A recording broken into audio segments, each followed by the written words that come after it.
السلام عليكم ورحمة الله وبركاته. الحمد لله رب العالمين، وبه نستعين على أمر الدنيا والدين، والصلاة والسلام على أشرف الأنبياء والمرسلين سيدنا محمد وعلى آله وصحبه أجمعين. أعوذ بالله من الشيطان الرجيم. بسم الله الرحمن الرحيم. الحمد لله رب العالمين، الرحمن الرحيم، مالك يوم الدين، إياك نعبد وإياك نستعين، اهدنا الصراط المستقيم، صراط الذين أنعمت عليهم غير المغضوب عليهم ولا الضالين، آمين. بسم الله الرحمن الرحيم. رب اشرح لي صدري ويسر لي أمري واحلل عقدة من لساني يفقه قولي. آمين. Kata-kata indah dari saya pertama, Alhamdulillahirrabbilalamin. Kedua, Allahumma sholli ala sayyidina Muhammad wa ala ali sayyidina Muhammad. Ketika aku sayang kepada orang tuaku dan aku sayang kepada kalian semuanya. Nah, sekarang kita mengaji Quran surat An-Nisa ayat 12 sampai insyaallah ayat 17. Dengarkan baik-baik, perhatikan dengan tenang. Semoga Allah memberi rahmat kepadaku dan memberi rahmat kepada kalian semuanya. Amin, amin, ya Rabbal Alamin. A'udzu billahi minasy syaithanir rajim. Bismillahirrahmanirrahim. ولكم نصف ما ترك أزواجكم إن لم يكن لهن ولد، فإن كان لهن ولد فلكم الربع مما تركن من بعد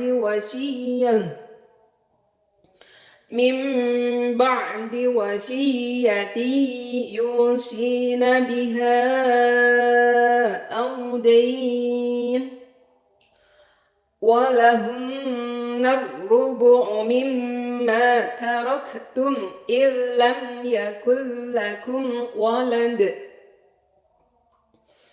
فإن كان لكم ولد فلهن الثمن مما تركتم من بعد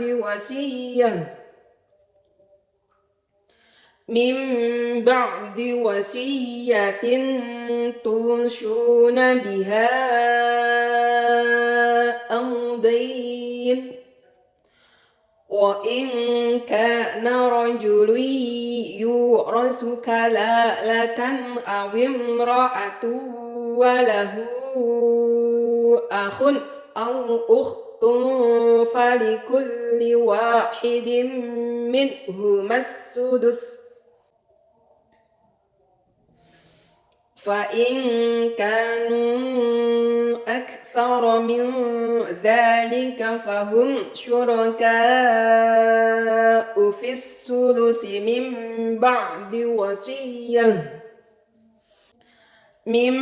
بعد وصية يوصى بها أو دين غير مضار،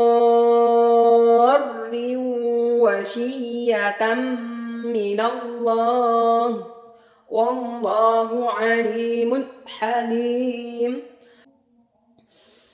تلك حدود الله، ومن يطع الله ورسوله يدخله جنات تجري من تحتها الأنهار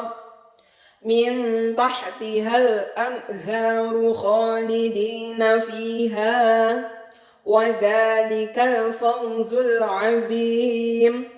ومن يعص الله ورسوله ويتعد حدوده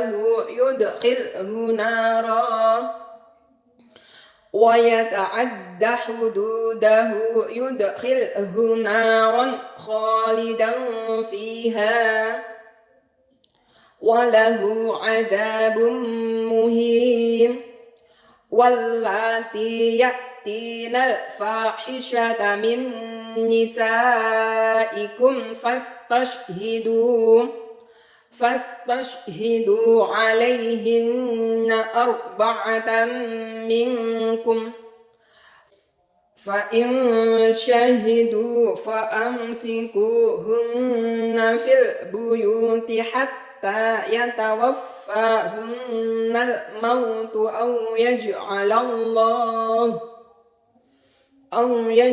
الله لهن سبيلا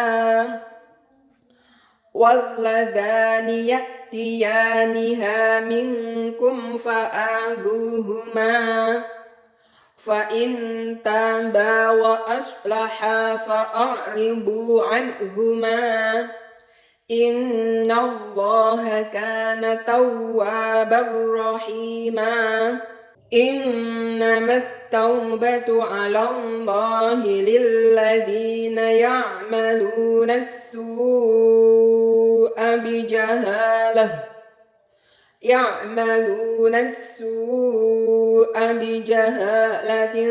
ثم يتوبون من قريب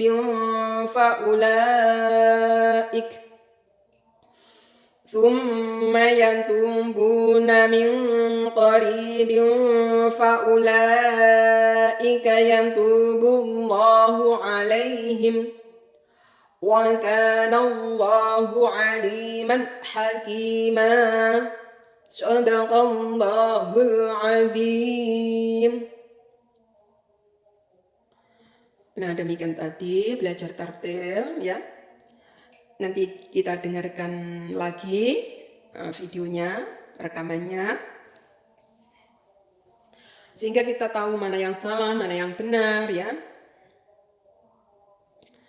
untuk menjadikan pelajaran buat kita. Sekarang kita mempelajari tafsirnya.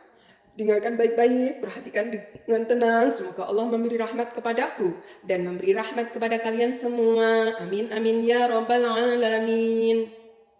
Aku berlindung kepada Allah dari godaan syaitan yang terkutuk dengan menyebut asma Allah yang Maha Pengasih lagi Maha Penyayang. Sekarang ayat 12. Dan bagimu suami-suami 1/2 dari harta yang ditinggalkan oleh istri-istrimu, jika mereka tidak mempunyai anak. Jika istri-istrimu itu mempunyai anak, maka kamu mendapat 1/4 dari harta yang ditinggalkannya sesudah dipenuhi wasiat yang mereka buat dan sesudah dibayar utangnya. Para istri memperoleh 1/4 harta yang kamu tinggalkan jika kamu tidak mempunyai anak. Jika kamu mempunyai anak, maka para istri memperoleh 1/8 dari harta yang kamu tinggalkan sesudah dipenuhi wasiat yang kamu buat dan sesudah dibayar utang-utangmu. Jika seseorang mati, baik laki-laki maupun perempuan, yang tidak meninggalkan ayah dan tidak meninggalkan anak, tetapi mempunyai seorang saudara laki-laki seibu saja atau seorang saudara perempuan seibu saja, maka bagi masing-masing dari kedua jenis saudara itu 1/6 harta. Tetapi jika saudara-saudara seibu itu lebih dari seorang, maka mereka bersekutu dalam bagian yang 1/3 itu. Sesudah dipenuhi wasiat yang dibuat olehnya atau sesudah dibayar utangnya dengan tidak memberi mudarat kepada ahli waris. Allah menetapkan yang demikian itu sebagai syariat yang benar-benar dari Allah, dan Allah Maha mengetahui lagi maha penyantun. Subhanallah walhamdulillah wala ilaha illallah wallahu akbar wala haula wala quwata illa billahil aliyil azim. Itulah tadi ayat ya. An-Nisa ayat 12 menerangkan ya bagian-bagian ya suami apabila ditinggal istri, istri apabila ditinggal suami, mempunyai anak atau tidak, itu diterangkan secara mendetail. Sebab apa ya? Yaitu tadi agar seorang ibu tidak menzolimi, seumpama ya suami meninggal kan, kalau ada anak yatim ya, ada anak yatim yang masih kecil, kemudian ada ibunya, nah otomatis ya suaminya meninggal itu kan ahli warisnya itu ibu dan anak. Makanya agar tidak ibu itu menzolimi anak yatimnya, begitu juga anak yatimnya tidak menzolimi ibunya. Oleh Allah ditata secara rapi ya, diterangkan dengan gamblang bagian-bagian masing-masing ya. Nah itulah syariatnya Allah agar tidak ada kezoliman. Sebab apa? Kalau ada kezoliman, seorang ibu memakan hartanya bagian anak yatimnya, itu juga itu nggak baik. Begitu juga seorang anak yatim, ibunya bablas pisan nggak diweki bagian, kuwi jenenge ya menzolimi ibunya. Nah seperti itu. Jadi nggak ada yang namanya zolim, diterangkan oleh Allah secara gamblang agar seorang itu tidak memakan harta anak yatim. Sebab memakan harta anak yatim itu bagaikan menelan api di dalam perutnya. Sudah diterangkan toh di ini. Surat apa itu? Surat An-Nisa ayat berapa? Ayat 10. Nah, itulah kenapa diterangkan secara gamblang bagian ya, bagian-bagian anak yatim, bagian ibunya. Nah, atau bagian bapaknya kalau istrinya meninggal gitu. Itu semuanya diterangkan secara gamblang agar manusia itu ya hidup secara ngarani ya adil. Tetapi semuanya itu ya dengan wasiat tuh. Wasiat sebelumnya itu yang mempunyai harta itu sebelumnya itu ada wasiat apa enggak dan sebagainya. Kalau ada wasiat ya ditunaikan wasiat itu dulu. Apabila ada utang ya utangnya disaur dulu. Itu loh. Itulah Allah Maha mengetahui lagi Maha penyantun. Jadi semuanya Allah tahu ya apa yang dilakukan makhluknya itu sudah benar apa belum. Maka kita berdoa kepada Allah agar kita itu selalu dituntun, diberi hidayah ya, dituntun jalannya Allah, mana yang benar, mana yang benar, mana yang salah itu tahu. Agar kita bisa selamat di dunia dan bisa selamat di akhirat. Amin amin ya rabbal alamin. Sekarang ayat 13.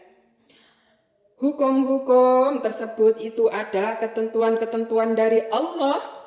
Barang siapa taat kepada Allah dan Rasul-Nya, niscaya Allah memasukkannya ke dalam surga yang mengalir di bawahnya sungai-sungai, sedang mereka kekal di dalamnya, dan itulah kemenangan yang besar. Nah, tadi hukum-hukum waris itu sudah ditentukan oleh Allah ya, lebih gamblangnya di dalam kitab Faraid tentang pembagian waris ya.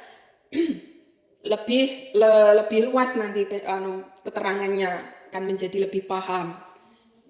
Ulama ahli Faraid ya juga ada. Kalau memang kamu nggak pede untuk memahaminya ya, tidak pede, langsung saja tanya kepada ahlinya, yaitu kitab Faraid dan yang menerangkannya ahlinya atau para alim ulama gitu ya. Agar apa?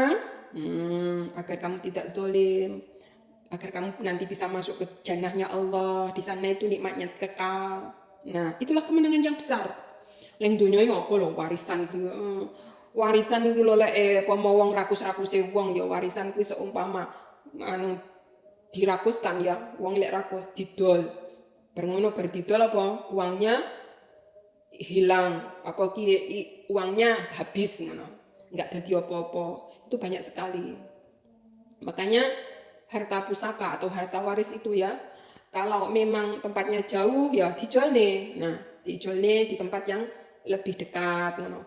Kalau toh eh, aslinya ya, maksudnya harta waris itu apa? Ya wis kuwi tinggi kenang-kenangan diturun-turun temurunkan kepada anak-anaknya. Nah, jadi hartanya berkah. Itu ada yang seperti itu, ada yang dijual kemudian digantikan di tempat yang lebih dekat, itu ada. Gak apa-apa, pokoknya jangan dipakai untuk hura-hura, untuk yang sesuatu yang tidak bermanfaat. Apalagi lebih baik ya, kuwi dijadikan apa istilah dijadikan pondok pesantren. Nah, itu lebih baik. Nah, kemudian bisa menampung orang-orang mengaji, orang-orang menuntut ilmu, ya. Terus bisa menampung para musafir, pondok khusus putri, ya, bisa menampung musafir putri. Nah, kehormatan nanti kan terjaga kalau ada pondok putri. Nah, ada pondok putra, disendiri-sendirikan, jangan dicampur, khusus putri ya putri, agar tidak terjadi fitnah. Nah, pengurusnya juga putri, agar tidak terjadi fitnah. Nah, itu ada aturan-aturannya. Nah, agar pondok itu bisa langgeng, agar pondok itu jauh dari ngarani fitnah dajjal itu sekarang merajalela. Orang itu kalau nggak suka ya berbagai macam cara untuk memfitnah, untuk menjatuhkan seseorang sehingga pondoknya bisa amburadul, pondoknya bisa rusak. Itu berawal dari apa? Karena bercampurnya antara laki-laki dan perempuan. Pondoknya laki-laki dekat dengan pondok perempuan, itu banyak fitnah. Makanya terus dijaga terus. Pondok putri ya khusus putri, pengurusnya putri, ustazah ya, maksudnya gurunya ya putri ustazah. Nah, berbeda nanti kalau keluar sekolah ya, di madrasah ya, kalau ada ustadz ya nggak apa-apa, singulang ustadz nggak apa, kan di keluar dari pondok putri, di madrasah sekolahnya itu nggak apa-apa kalau ustadznya laki-laki. Tetapi kalau di pondok putri luang lingkupnya orang-orang putri, kalau bisa jangan masuk seorang putra. Laki-laki tidak boleh masuk di kawasan pondok putri, itu aturan biar tidak terjadi fitnah. Banyak sekali karena fitnah-fitnah itu kok malah menerangkan tentang pondok pesantren ya. Padahal ini menerangkan C13 dan hukum ketentuan-ketentuan Allah. Barang siapa taat kepada Allah ya, menjalankan kui sesuai dengan syariat Gusti Allah, terus nggak ada kezaliman, maka tempatnya surga. Ngono lho maksudnya ya. Maksudnya ini manfaatnya apa iki wong lek menunaikan harta waris dengan adil, kemudian dimanfaatkan harta waris itu jangan tinggi hura-hura, apalagi tinggi maksiat. Nauzubillah min dzalik. Perlu malah harta waris ini dimanfaatkan untuk pondok pesantren. Maksudku ngono loh, ini penjabaran ini terlalu jauh ya. Untuk pondok pesantren, khusus putri, pondok Al-Quran, itu orang-orang yang meninggal ya, orang-orang yang memberi warisnya itu ya, itu terus mendapat pahala mengalir terus. Karena apa? Anak yang soleh diwarisi bondo dimanfaatkan yang sebenar-benarnya, dibuat pondok pesantren khusus putri. Pahalanya banyak sekali. Sebab apa? Ning kono iso menampung orang mengaji, bisa menampung musafir perempuan agar terhormat ya, tidak terjadi fitnah. Kalau musafir perempuan itu kalau di rumah-rumah warga nanti jadi fitnah. Tapi kalau ada pondok pesantren khusus putri, di situ ada musafir. Wah, di sana ada pondok putri, yang di sana aja biar apa? Terjauh dari fitnah-fitnah dajjal ya. Itu loh maksud aku ya. Jadi dimanfaatkan, lebih banyak pahalanya dan lebih nanti pahalanya di akhirat ya di surga. Sekarang 14. Dan barang siapa yang mendurhakai Allah dan Rasul-Nya dan melanggar ketentuan-ketentuannya, niscaya Allah memasukkannya ke dalam api neraka sedang ia kekal di dalamnya, dan baginya siksa yang menghinakan. Na'udzubillahi min dzalik. Lah ini sebaliknya, harta waris wis rakus, wis menangan ya, nek dulur-dulure dipek dan sebagainya, bareng ngono tinggi maksiat. Wis entuk dosa, wis sing ning alam barzah kono ya, sing duwe harta nangis. Wis kecipratan dosane, bondone tinggi maksiat, seakan-akan ingin balik ning donya, pingin ngringkesi bondone, sebab bondone sing di apa idalehne nggo donya mak tinggi maksiat. Iku lho, terus akhirnya akibate neraka. Ngono lho ya. Jadi hukum-hukum tadi ya tentang harta waris ya, nggak boleh saling menzolimi ya, apalagi ada haknya anak yatim harus dijaga. Ben sok iso masuk swarga ben selamat. Nah, ngono lho ya. Lah sebaliknya wong kuwi lek rakus ya, zalim, ya berbagai macam ingin mendapatkan harta, terus hartane tinggi apa judi, mabuk-mabukan, tinggi maksiat dan sebagainya. Naudzubillahi min dzalik ya. Maka tempatnya itu apa? Siksa yang menghinakan. Ngono lho ya. Ben jelas kayak aku menglek nyeritakne itu ngendi-ngendi sebab apa lek bondo ahli waris kuwi lek ahli waris takwa, ahli warisnya beriman ya, terus dimanfaatkan harta iku ya, terus manfaat malah justru yang memberi itu dapat transferan pahala, marem banget. Contoh omai ahli waris kuwi tinggi pondok pesantren sini alam barzah ini, alhamdulillahirabbil alamin aku nyawang omahku kok puadang nyapo to Gusti. Wah, kayak anakmu, omahmu tinggi pondok putri maca Quran bendino, layakno padang kowe kene anti kecipratan pahalane. Wah, ngoten to Gusti, ya Allah terima kasih. Enggak rugi duwe anak sing beriman bertakwa. Ngono. Lah kuwi wong sing slamet. Dadi ahli waris entuk swarga pahala, lah wong sing ngweki ya sing meninggal ya, yang memberi kuwi ya dapat pahalanya. Paham gamblang to? Ngono lah yang aku maksud ya. Jadi kabeh hukum-hukum syariat sing diterangne dari awal ayat 1 sampai 14 ya.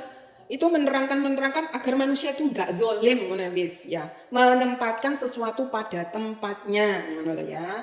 Sudah, sekarang kita lanjut ayat 15 yang menerangkan dasar-dasar untuk menetapkan perbuatan-perbuatan keji dan hukumannya ya.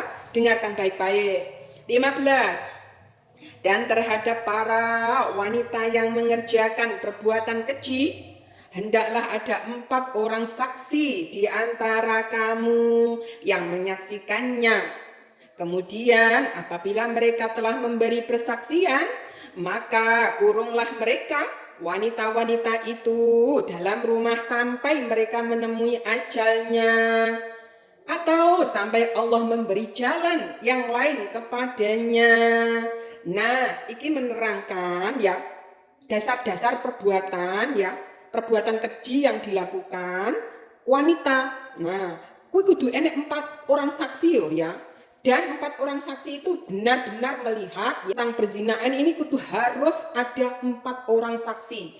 Kalau cuma katanya, nah jangan ngarani ya, jangan dipercaya dulu. Sebab apa? Fitnah itu lebih kejam daripada pembunuhan. Lah balae balik ne wong sing fitnah tadi ya.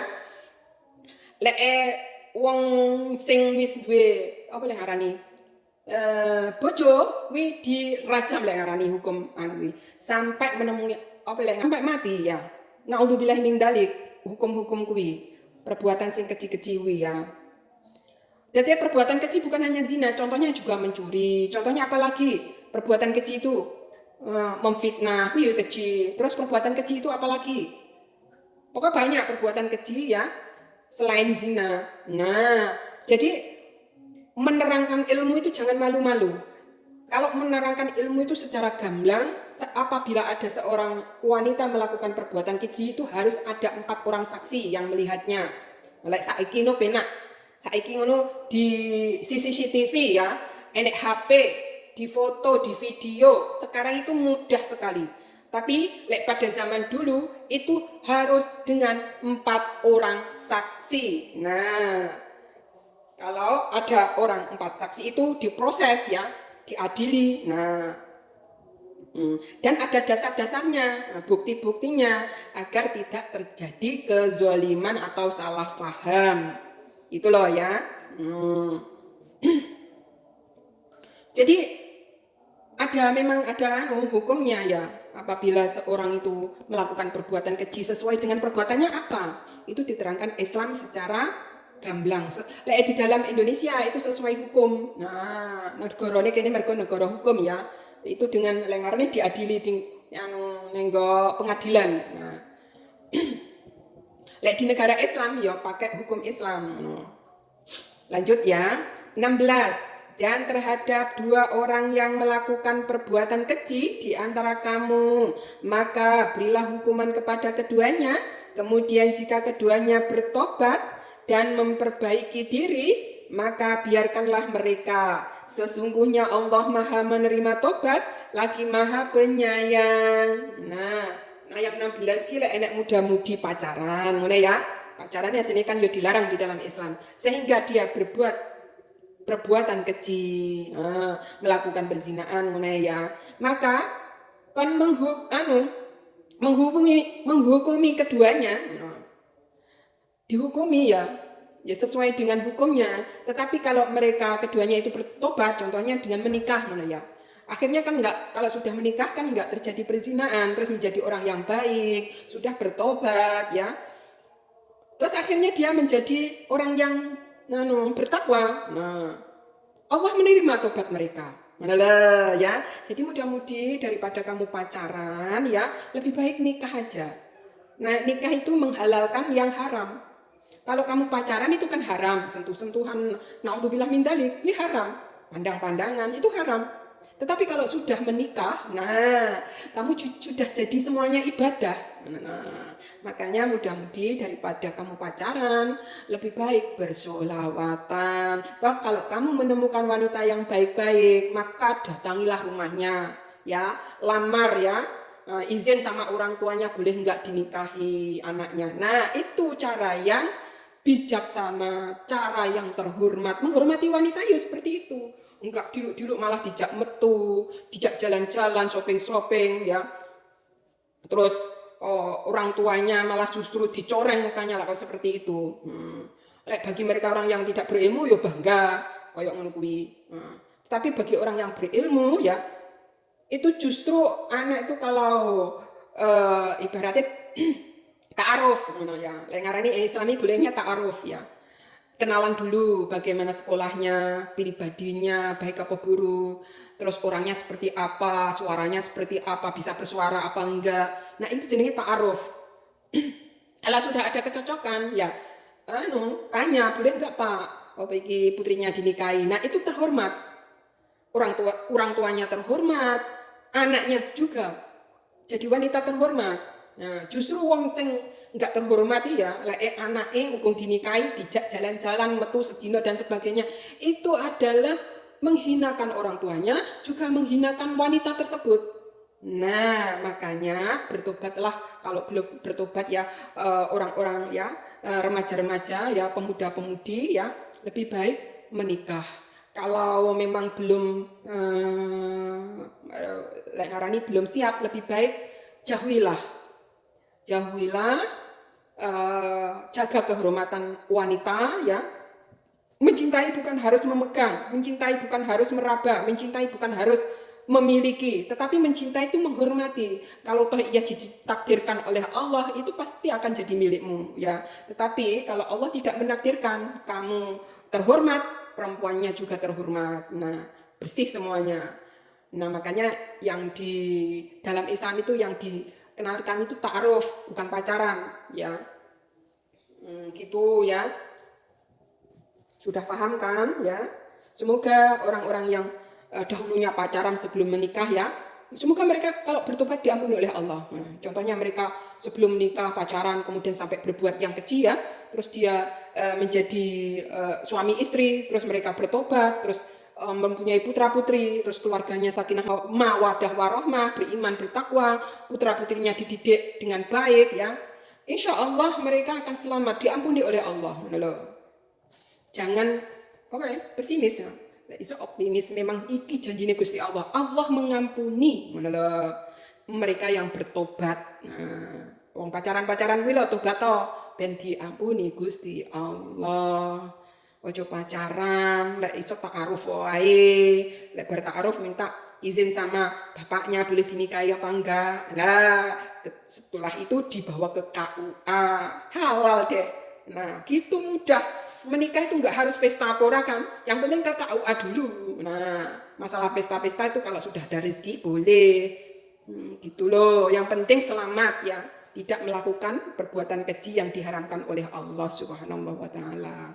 Langsung 17. Sesungguhnya tobat di sisi Allah hanyalah tobat bagi orang-orang yang mengerjakan kejahatan lantaran kejahilan, yang kemudian mereka bertobat dengan segera.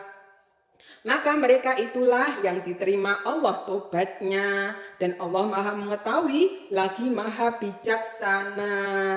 Nah, diterang nih Gusti Allah ki memang menerima tobat makhluk walaupun dosane seisi bumi seisi langit ya, kuwi bakal diampuni Gusti Allah. Lek memang benar-benar dia itu jahiliyah atau bodoh, setelah itu mengetahui oh perbuatan itu ternyata nggak baik, terus akhirnya mereka bertobat, terus tidak melakukan perbuatan itu tadi ya, itu namanya taubatan nasuha. Mereka itu bodoh, belum mengetahui, wah ternyata pacaran ki haram nih, iya haram, berarti menyentuh ngono kae haram. Tapi nih kok TV wong pacaran ngono kae kok malah difilmkan, dicontohkan dan sebagainya. Lah, itulah budaya barat atau budaya bukan Islami, tinggalkan. Nanti kau anggap itu sesuatu yang benar. Budaya-budaya Islami, contohnya film-film Islami, mereka nggak menyentuh wanita. Mereka itu ta'aruf kalau menikah, ya. Bukan pacaran. Nah, itu yang ditonton-tonton nih film-film sing api-api ae ya. Ojo sing film-film sing apa iki gak Islami. Mereka bukan Islam atau ETTE ajarannya yang menyimpang semuanya dari Al-Qur'an. Terus kau anggap itu sebagai ulah kaya boleh kok ya, ning TV-TV kan boleh. Terus kamu menganggap itu semuanya itu ya sesuatu yang dibolehkan. Ternyata Al-Quran menerangkan mengharamkannya. Itulah yang dinamakan kebodohan, ngono loh. Terus akhirnya kamu bertobat, wah astagfirullahaladzim, ternyata tidak boleh dan sebagainya. Terus akhirnya dia mengerti, bertobat. Itulah yang diterima tobatnya Gusti Allah. Sing gak ditompo tobatnya Gusti Allah, dia sudah dulu itu sudah mengerti, sudah paham tentang ilmu agama, terus melanggarnya. Nah, itu sing gak diampuni Gusti Allah. Terus sampai akhir hayatnya gitu loh, terus melakukan apa? Perbuatan keji ini seakan-akan dibuat enteng loh. Na'udzubillahi min dzalik, dan tidak mengakui bahwa itu dosa, itu enggak mengakui. Terus padahal dia itu tahu, di Al-Qur'an diterangkan itu dosa haram dan sebagainya. Tetapi terus dilanggarnya, iku sing gak diampuni Gusti Allah. Sudah tidak istighfar, sudah tidak berhenti melakukan perbuatan keji, terus dilakukannya. Nah, itu yang tidak diampuni oleh Allah Subhanahu wa ta'ala. Sudah paham kan mana yang diampuni dan mana yang tidak diampuni? Nah, semoga kalau kita sudah mengetahui ya ilmu-ilmu yang diterangkan dalam Al-Quran, hadisnya Nabi, semoga kita bisa mengamalkan ilmu ini. Amin amin ya robbal alamin. Semoga yang masih jahiliyah bisa mendapat petunjuk ya, sehingga bisa menjadi orang yang selamat. Dan orang-orang yang sudah mengerti semoga terus menjadi orang yang menjaga ilmunya ya, mengamalkan ilmunya, mentaati Allah, menjauhi larangannya, menjadi orang yang bertakwa. Amin amin ya rabbal alamin. Ada pertanyaan? Orang itu alim, orang itu sudah mengerti, tetapi dia pernah terpleset ke dalam perbuatan keji. Bagaimana hukumnya? Apa dia itu termasuk diampuni oleh Allah? Nah, ya. Jawabannya, orang sealim apapun bisa terpleset di dalam dosa, ya. Padahal dia itu tahu ya itu diharamkan oleh Allah. Nah, terus apakah dia itu kalau bertobat itu diampuni oleh Allah? Jawabnya diampuni oleh Allah asalkan taubatan nasuha. Paham kan? Dia orang alim melakukan perbuatan maksiat, apakah diampuni apabila bertobat? Diampuni asal dia taubatan nasuha, ya, tobat yang sebenar-benarnya, tidak mengulangi perbuatannya dan mengakui perbuatan itu adalah dosa dan dia minta ampun kepada Allah. Apabila ia berdosa kepada manusia, minta ampun kepada manusia. Nah, seperti itu ya. Jadi semuanya itu ada ilmunya. Nah, sekarang sudah kita pelajari ayat 12 dari surah An-Nisa sampai ayat 17. Apa ya pelajaran yang dapat kita ambil? Biasanya ada tulisan-tulisan ya, garis besar pelajaran yang biasanya ya agar daya ingat kita itu terus ingat ya, biasanya ditulis. Bagaimana pelajarannya? Yaitu orang-orang yang jahil ya, orang-orang jahil yang melakukan kesalahan kemudian ia tobat, maka tobatnya diterima oleh Allah Subhanahu wa Ta'ala. Tetapi mereka orang-orang yang sudah mendapat ilmu Allah kemudian melakukan kesalahannya dengan berulang-ulang, ya diulang-ulangi loh ya. Maka tobatnya tidak diterima oleh Allah. Kecuali memang taubatan nasuha.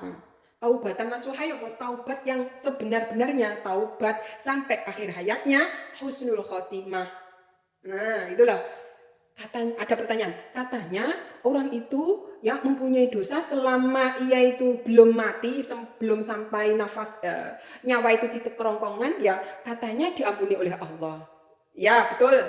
Jadi begini, orang itu mempunyai salah ya sebesar bumi dan langit ya, tetapi dia itu masih tahapan normal loh ya, tahapan sehat, tahap apa sakit, pokoknya dia itu masih bernafas, masih bisa bergerak, masih bisa bicara, belum sampai koma ya.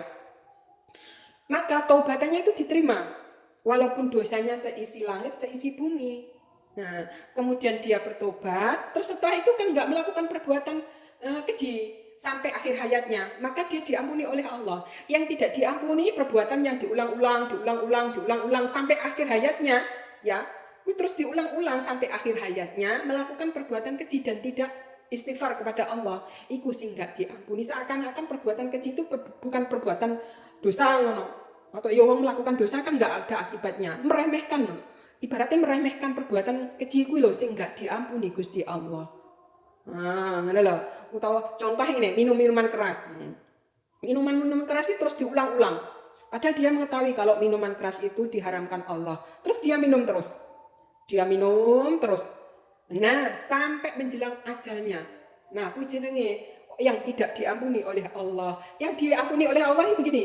Dia tukang minum minuman keras ya, tukang maksiat dan sebagainya, tetapi dia sakit. Nah, sakitnya itu loh bisa menegur dirinya ke jalan yang benar.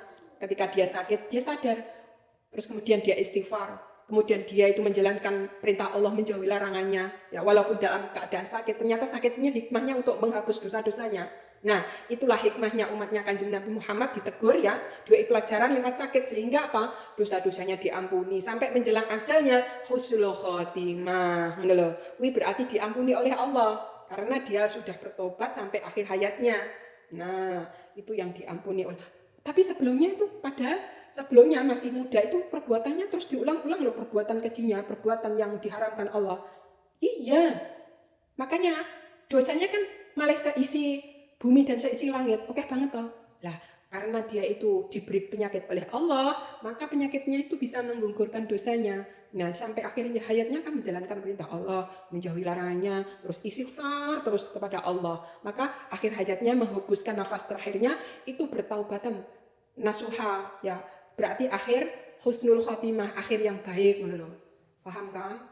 Nah, itu loh. Sudah paham kan? Nah, pelajaran surat An-Nisa ayat 12 sampai 17 ya. Kalau tafsirnya memang sesuai dengan tulisannya, mungkin keterangan-keterangan dari saya ada kurang lebihnya ya. Mohon maaf yang sebesar-besarnya. Kalau ada yang benar boleh diikuti, kalau ada yang salah boleh dikritisi untuk membangun kedepannya menjadi insan yang lebih mengerti. Sekian, ihdinas siratal mustaqim. Wassalamualaikum warahmatullahi wabarakatuh.